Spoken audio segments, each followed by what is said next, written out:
Pomidorų tręšimas tiesiog būtinas darbas, norint sulaukti gausaus ir skanaus pomidoro derliaus. Todėl trumpai apžvelkime, ko svarbu nepamiršti tręšiant bei laistant.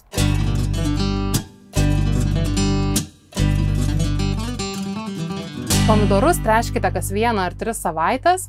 Dažnis svyruoja dėl skirtingo dirvožemio, pomidorų veislių bei esančių temperatūrų derėjimo laiku. Pomidorus tręškite specialiai joms sukurtomis trąšomis. Naudokite tirpes ar skystas trąšas bei vadovaukitės tręšimo rekomendacijomis. Tręšiant pomidorus šiltnamyje svarbu neeksperimentuoti su tręšimu per lapus, kadangi šiltnamyje skirtingai negu lauke, lietus natūraliai neišplauna maisto medžiagų, jos gilyn eina tik tiek, kiek mes jas laistome.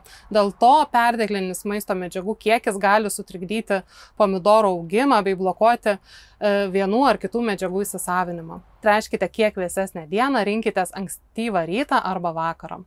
Teisingas pomidorų laistymas yra labai svarbus. Kitaip maisto medžiagos tiesiog nebus įsisavinamos.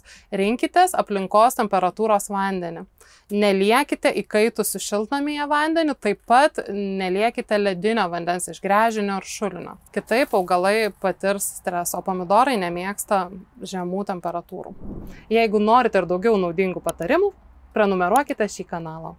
Viena svarbiausių liejimo taisyklių – lieti rečiau, bet gausiai, taip pat skirkite tam laiko, neužliekite staigiai daug vandens, kadangi didelis vandens perteklius nespės įsigerti, o tiesiog nutekės toliau. Laistymo dažnumas labai priklauso nuo oro temperatūrų. Venkite chaotiško laistymo, kai užmirštate ir tada bandote palaistyti už visą savaitę. Laistymo kokybę taip pat išduoda lapai. Jeigu jie lenkiasi į viršų, vadinasi trūksta drėgmės, jeigu lapai gaubėsi žemyn, jūs pomidorus perlaistėte. Pomidorai yra jautrūs grybinėm ligom, todėl netinka drėgnas oras šiltnamy. Todėl maždaug nuo rugpjūčio, kai atsiranda natūrali drėgmė, rūkai ar rasa, retinkite laistymą bei gerinkite vėdinimą. Tad laikantis šių tręšimo bei laistymo rekomendacijų bei patarimų, sulauksite gausaus derliaus bei ilgiau išsaugosite sveikus augalus.